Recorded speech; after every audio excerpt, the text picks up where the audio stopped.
So the big thing I took for that, Alan, and I don't know if I'm going to toot Rangers' horn here, but Rangers are responsible for Sir Alex Ferguson being who he is. I think that goes without saying. I mean, we've always known that. But seriously, it's something that's a pillar of this club of ours. It's always been that way. It's always been built on expectation of wanting to be the best and be the best that we can be. I spoke when I was on the podcast last week. Some clubs find it something to celebrate getting to cup finals. I don't. Not Rangers.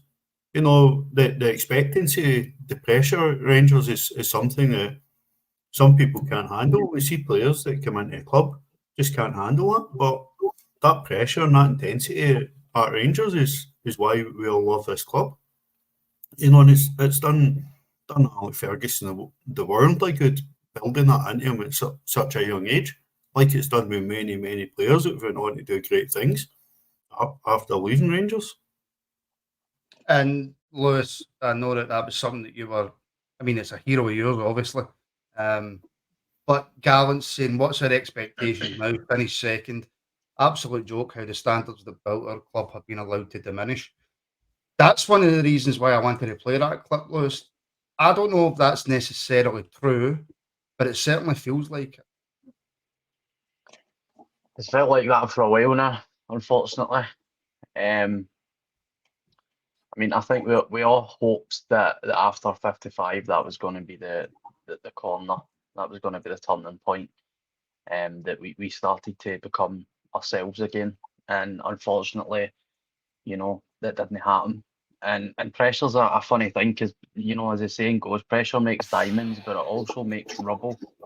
And it has to come hand in hand with talent, because you can be the most determined, monster mentality athlete about, but if you've not got the talent, then what's the point in having the mentality? You're only ever going to get so far.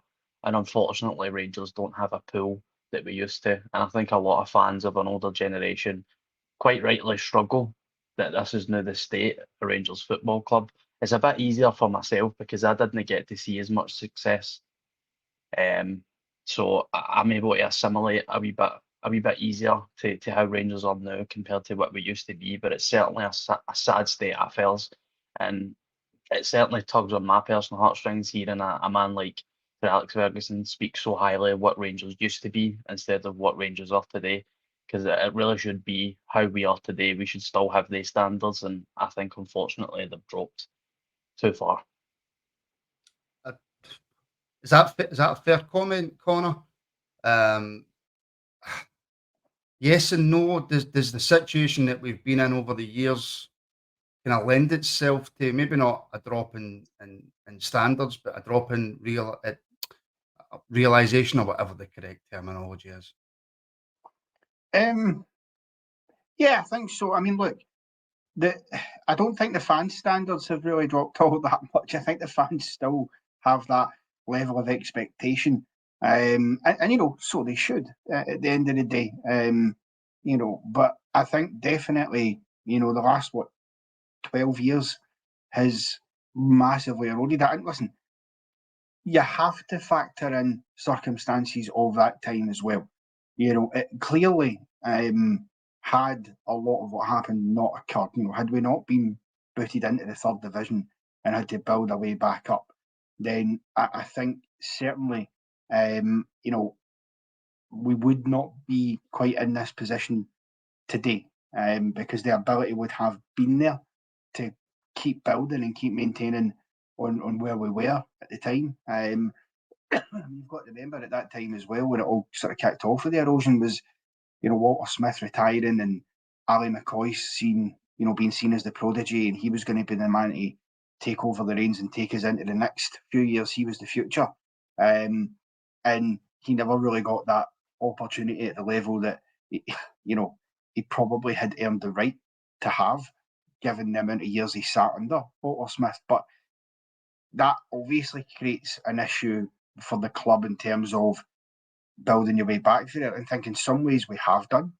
I think you can't not look at the fact that you go through all of that and it takes you, 10 years to find yourself having won the league title again, having got to a European final, having won at that point, I think, the Scottish Cup as well. That is all good stuff, and that should be applauded. The issue is we then don't take advantage from those situations, and we rest on our laurels, and that's what's happened at the club. They've almost accepted that there's maybe some inbuilt excuses for why certain things can't happen, or we can't move as quickly as we'd like in the right direction. And certainly, I feel, and some might disagree, I do think Steven Gerrard brought a bit of that mentality back. He got a lot don't get me wrong, he got time to build and he needed it, but he had inbuilt that mentality. You only need to look at that last season, at his tenure, his last full season, and people can talk about, well, there's no fans and all the rest of it and COVID, and that's a fair point people can make, but we were absolute animals that season, mentality-wise. It's why we didn't lose a single game in the league. Okay, the Cup's slightly disappointing, probably should have won a treble, and that's about the only miss for that campaign. But to do that and break records for clean sheets, and Gerrard brought that back, and then since he's left, we've let it slide again. And it's difficult. I think what Alex Ferguson says is it shows what a club like Rangers can do, and I still think anybody who plays for Rangers even now, or as a manager at Rangers, I still think that they will be better off for that experience even now, because it will open their eyes to a much, a high pressured world. Even Ali McCoy said that after 15 years at Rangers, he leaves and goes to, was it Kilmarnock, I think, and realises the level of expectation wasn't the same there, and how you try and keep that going and generate that when you go elsewhere. And so it's difficult right now. There's no getting away from that. But I think with the right decision making, the right people at the top, we can certainly get ourselves right back into that mentality.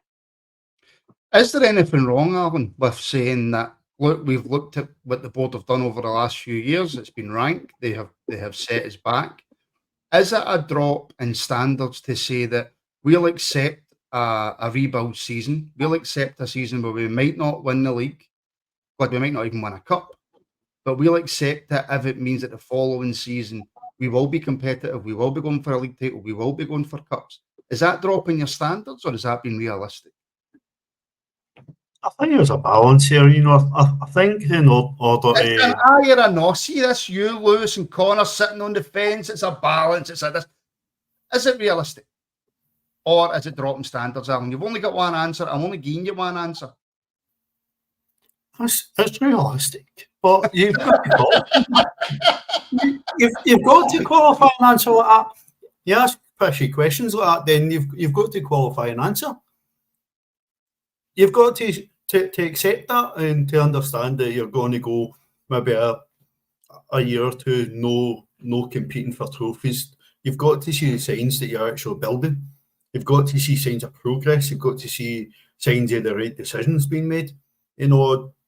Connor, you were spot on. Steven Gerrard did bring a lot of these standards back. We had an edge to us that we hadn't had in maybe 10 years or so under Gerrard, and when we didn't capitalise on it. Possibly had the board sort of gambled after 55 and made sure we got a couple of big signings that summer. We'd have got Champions League football, we'd have won a second title, and then we'd have really kicked on for there. I know the board clearly pushed to get 55, and then balked to pushing any more. But I do think it's realistic to understand that you're going to go a year or two and no win trophies, but the aim's got to be the same. Even during a rebuild, you've got to be aiming and still trying to compete. The thing is, Barton, just to come in on that, it isn't about, we just accept it as is. It's about, you accept it if you can see that we're going in the right direction, there's a level of improvement. So again, and I hate to harp back on it, but looking at Gerrard's tenure when he took over for Pedro Caixinha, you could see, although we had those drop-offs after the winter break that caused us problems, you could see year on year there was gradual improvement. You felt like we were getting closer. Now, doesn't necessarily mean we're convinced that we were absolutely going to stop the 10? No, it was a concern, of course it was, but you felt we were just taking small steps closer. Undoubtedly, the season that got curtailed because of COVID, yeah, we were 13 points behind in the league at the time that happened. That might have changed, that we might have clawed that back, could have got wider, and if it had got bigger, then yeah, Gerrard might have found himself out the door. But as I say, it is about just seeing gradual progression. So one thing Gerrard did that we've not done since, for example, is he knew how to beat Celtic. He knew how to get results against them, and not just, we keep being told basically every time we do get a result against Celtic how it doesn't matter. Even when we have actually beat them in cup semi-finals and stuff like that, which clearly are games that matter. But when you find that blend and you're at least able to show that we're competing with them, we are able to beat them, there's just fine-tuning needed, there's additional things we can bring in to improve it, then fans will. Gallant's saying that Evel Knievel couldn't jump the gap now. I don't buy that at all. I think Celtic have been very fortunate in a lot of ways, as much as anything else. I mean, how lucky are Celtic that they get, first of all, somebody like Ange Postecoglou rocks up and does what he did and has all the connections he had to go and bring in these players for the continent. Of course, financially the gap is massive, and that's what's allowed them to do a lot of business. But also, how fortunate can you be that when Ange Postecoglou leaves and then you're in a bit of bother going, who's going to take over? Brendan Rodgers just happens to be free at that point in time and is happy to come back in the door. Because let's be honest, if Brendan Rodgers hadn't took it, there's every chance that Celtic would have went down another sort of experimental route, like somebody like a Postecoglou again, that might or might not have worked. So, as I say, I think you're probably parts luck, parts good decisions and quality, and it creates that.